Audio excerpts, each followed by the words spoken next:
19 mars, 1 Samuel chapitre 1er, chapitre 2, chapitre 3, chapitre 4. Il y avait un homme de Ramathaïm, Sophim, de la montagne d'Éphraïm, nommé Elkana, fils de Jéroham, fils d'Élihu, fils de Tohu, fils de Suph, Éphrasien. Il avait 2 femmes, dont l'une s'appelait Anne et l'autre Pénina. Pénina avait des enfants, mais Anne n'en avait point. Chaque année, cet homme montait de sa ville à Silo pour se prosterner devant l'Éternel des armées et pour lui offrir des sacrifices.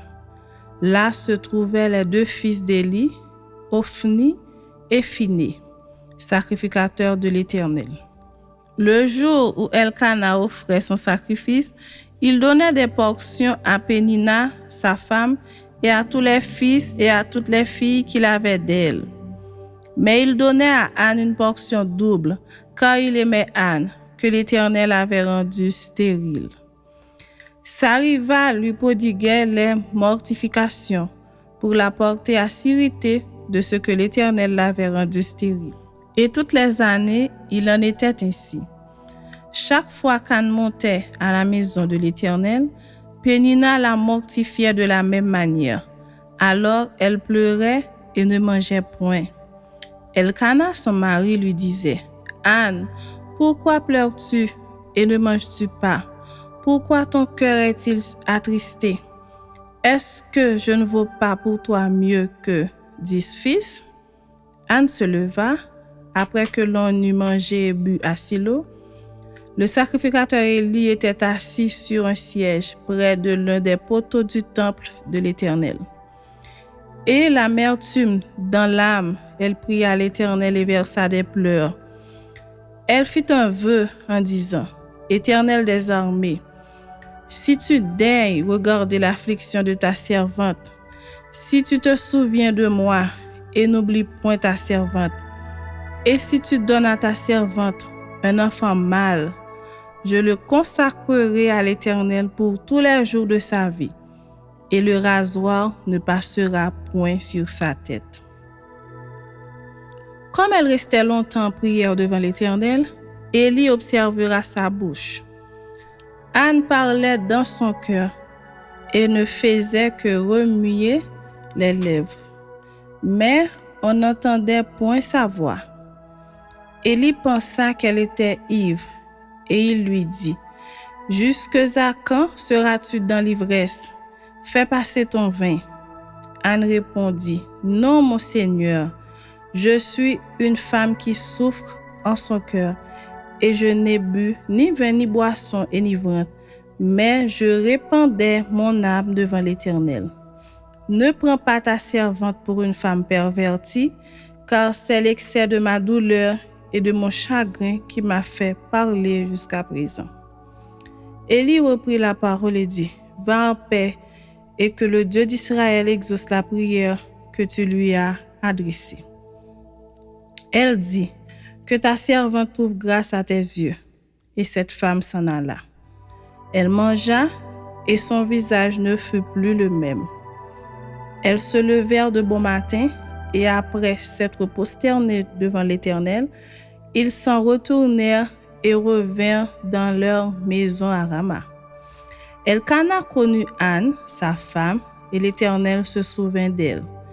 Dans le cours de l'année, Anne devint enceinte et elle enfanta un fils qu'elle nomma Samuel, car dit-elle, « Je l'ai demandé à l'Éternel. » Son mari Elkana monta ensuite avec toute sa maison pour offrir à l'Éternel le sacrifice annuel et pour accomplir son vœu. Mais Anne ne monta point, et elle dit à son mari, « Lorsque l'enfant sera sevré, je le mènerai afin qu'il soit présenté devant l'Éternel et qu'il restât là pour toujours. » Elkana, son mari, lui dit, « Fais ce qui te semblera bon. Attends de l'avoir sevré. Veuille seulement l'Éternel accomplir sa parole. » Et la femme resta et allaita son fils jusqu'à ce qu'elle le sevrât. Quand elle l'eut sevré, elle le fit monter avec elle et prit 3 taureaux, un épha de farine et une outre de vin. Elle le mena dans la maison de l'Éternel, à Silo. L'enfant était encore tout jeune. Ils égorgèrent les taureaux et ils conduisirent l'enfant à Élie. Anne dit, « Mon Seigneur, pardon. Aussi vrai que ton âme vit, mon Seigneur, je suis cette femme qui me tenait ici près de toi pour prier l'Éternel. C'était pour cet enfant que je priais, et l'Éternel a exaucé la prière que je lui adressais. Aussi je veux le prêter à l'Éternel. Il sera toute sa vie prêté à l'Éternel. » Et ils se prosternèrent là devant l'Éternel. Chapitre 2.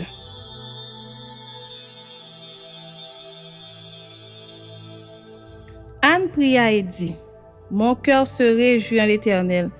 Ma force a été relevée par l'Éternel. Ma bouche s'est ouverte contre mes ennemis, car je me réjouis de ton secours.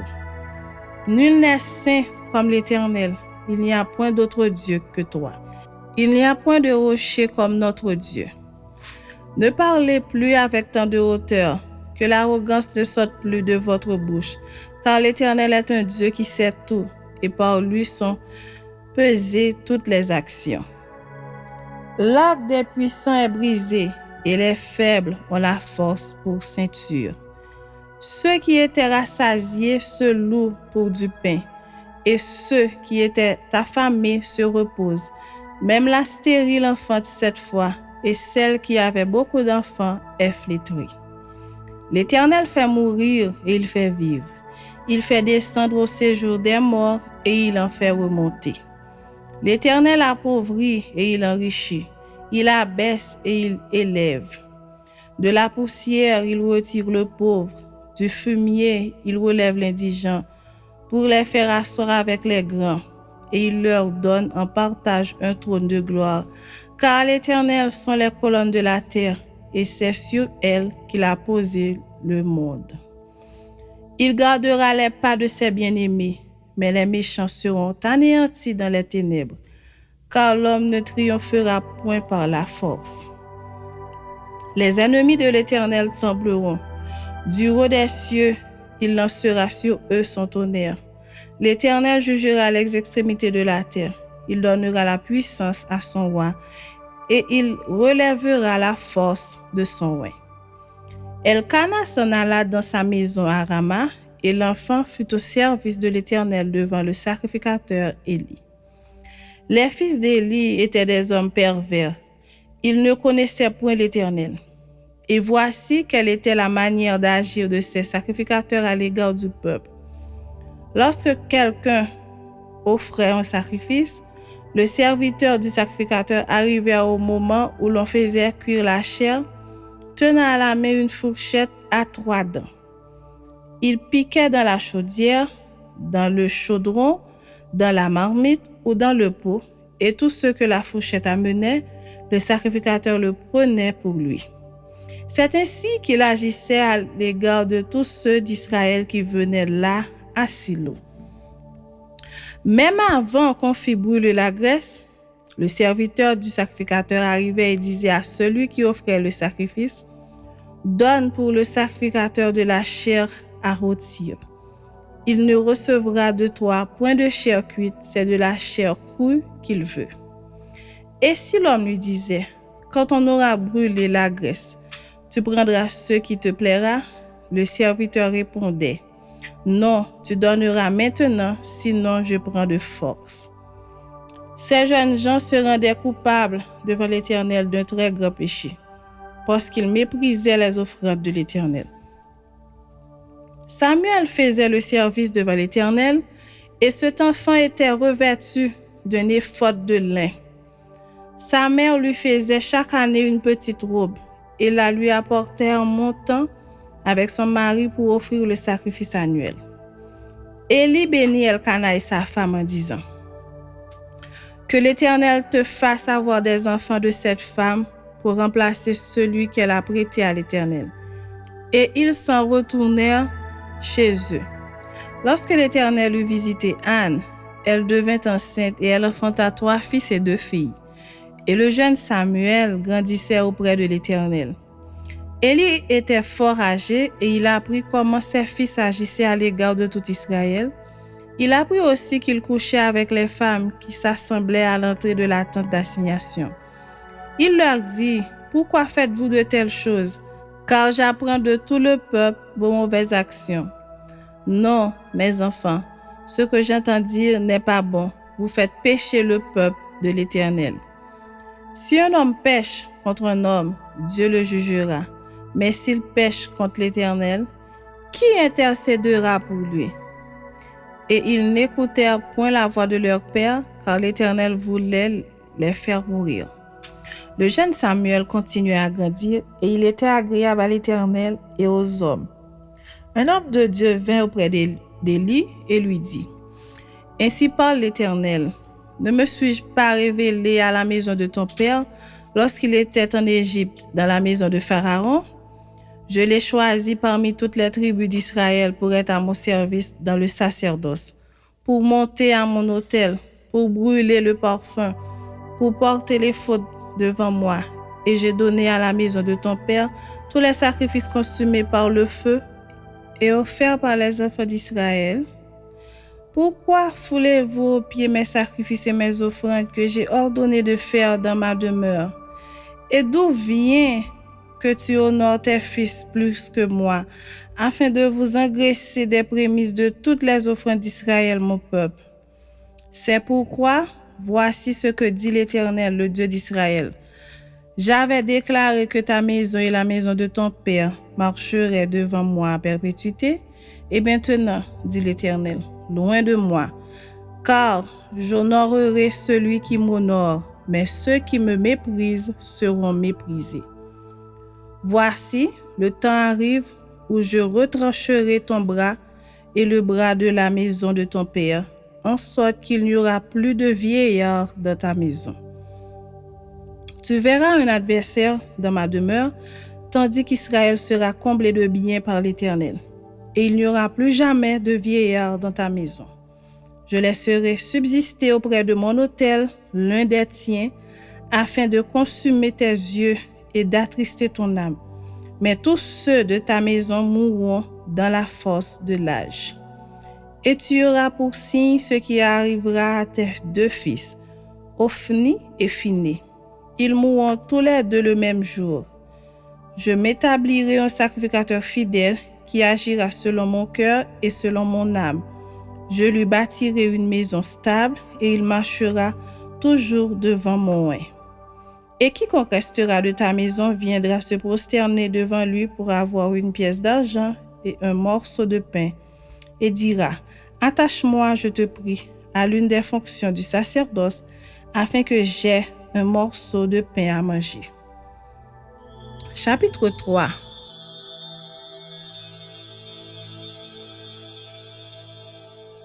Le jeune Samuel était au service de l'Éternel devant Élie. La parole de l'Éternel était rare en ce temps-là. Les visions n'étaient pas fréquentes. En ce même temps, Élie, qui commençait à avoir les yeux troubles et ne pouvait plus voir, était couché à sa place. La lampe de Dieu n'était pas encore éteinte et Samuel était couché dans le temple de l'Éternel où était l'arche de Dieu. Alors l'Éternel appela Samuel.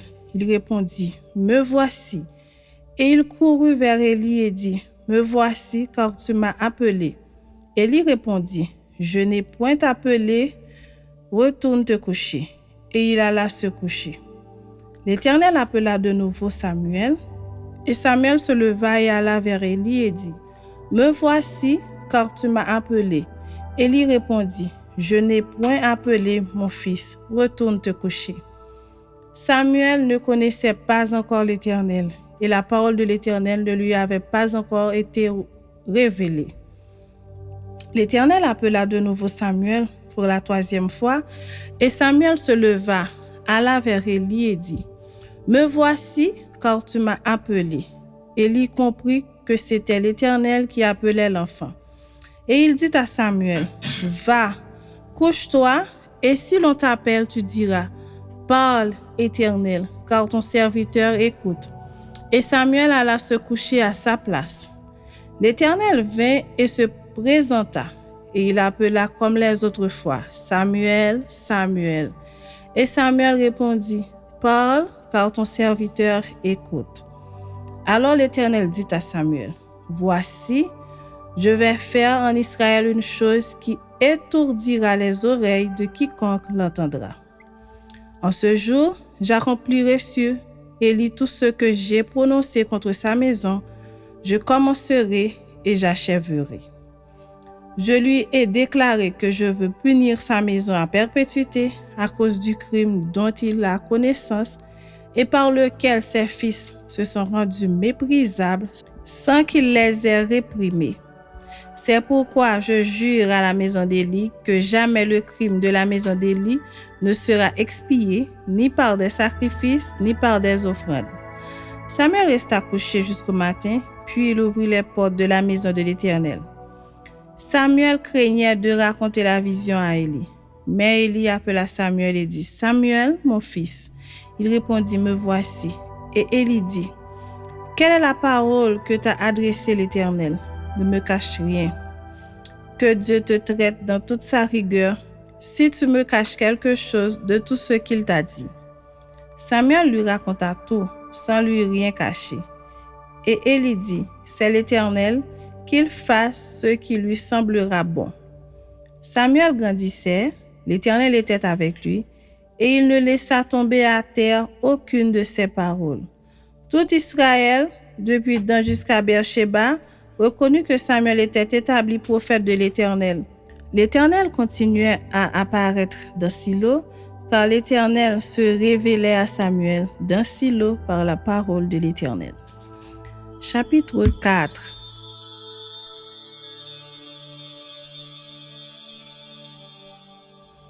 La parole de Samuel s'adressa à tout Israël. Israël sortit à la rencontre des Philistins pour combattre. Ils campèrent près d'Eben-Ezer et les Philistins étaient campés à Aphek. Les Philistins se rangèrent en bataille contre Israël et le combat s'engagea. Israël fut battu par les Philistins, qui tuèrent sur le champ de bataille environ 4000 hommes. Le peuple rentra au camp et les anciens d'Israël dirent, Pourquoi l'Éternel nous a-t-il laissé battre aujourd'hui par les Philistins? Allons chercher à Silo l'arche de l'alliance de l'Éternel, qu'elle vienne au milieu de nous et qu'elle nous délivre de la main de nos ennemis. Le peuple envoya à Silo, d'où l'on apporta l'arche de l'alliance de l'Éternel des armées qui siège entre les chérubins. Les deux fils d'Élie, Ophni et Phiné, étaient là avec l'arche de l'alliance de Dieu. Lorsque l'arche de l'alliance de l'Éternel entra dans le camp, tout Israël poussa de grands cris de joie, et la terre en fut ébranlée. Le retentissement de ces cris fut entendu des Philistins, et ils dirent, Que signifient ces grands cris qui retentissent dans le camp des Hébreux? Et ils apprirent que l'arche de l'Éternel était arrivée au camp. Les Philistins eurent peur, parce qu'ils crurent que Dieu était venu dans le camp. Malheur à nous, dirent-ils, car il n'en a pas été ainsi jusqu'à présent. Malheur à nous, qui nous délivrera de la main de ces dieux puissants. Ce sont ces dieux qui ont frappé les Égyptiens de toutes sortes de plaies dans le désert. Fortifiez-vous et soyez des hommes, Philistins, de peur que vous ne soyez asservis aux Hébreux comme ils vous ont été asservis. Soyez des hommes et combattez. Les Philistins livrèrent bataille et Israël fut battu. Chacun s'enfuit dans sa tente. La défaite fut très grande et il tomba d'Israël 30 000 hommes de pied. L'arche de Dieu fut prise et les deux fils d'Élie, Ophni et Phiné, moururent. Un homme de Benjamin accourut du champ de bataille et vint à Silo le même jour, les vêtements déchirés et la tête couverte de terre. Lorsqu'il arriva, Élie était dans la tente, assis sur un siège près du chemin, car son cœur était inquiet pour l'arche de Dieu. À son entrée dans la ville, cet homme donna la nouvelle et toute la ville poussa des cris. Élie, entendant ces cris, dit, « Que signifie ce tumulte? » Et aussitôt l'homme vint apporter la nouvelle à Élie. Or, Élie était âgé de 98 ans. Il avait les yeux fixes et ne pouvait plus voir. L'homme dit à Élie, « J'arrive du champ de bataille, et c'est du champ de bataille que je me suis enfui aujourd'hui. » Élie dit, « Que s'est-il passé, mon fils? » Celui qui apportait la nouvelle dit en réponse, « Israël a fui devant les Philistins, et le peuple a éprouvé une grande défaite. Et même tes deux fils, Ophni et Phinehas, sont morts, et l'arche de Dieu a été prise. » À peine eut-il fait mention de l'arche de Dieu, qu'Élie tomba de son siège à la renverse. À côté de la porte, il se rompit la nuque et mourut. Car c'était un homme vieux et pesant. Il avait été juge en Israël pendant 40 ans. Sa belle-fille, femme de Phinehas, était enceinte et sur le point d'accoucher. Lorsqu'elle entendit la nouvelle de la prise de l'arche de Dieu, de la mort de son beau-père et de celle de son mari, elle se courba et accoucha, car les douleurs la surprirent. Comme elle allait mourir, les femmes qui étaient auprès d'elle lui dirent, « Ne crains point, car tu as enfanté un fils. » Mais elle ne répondit pas et n'y fit pas attention. Elle appela l'enfant Kabod en disant, « La gloire est bannie d'Israël. » C'était à cause de la prise de l'arche de Dieu et à cause de son beau-père et de son mari. Elle dit, « La gloire est bannie d'Israël, car l'arche de Dieu est prise. »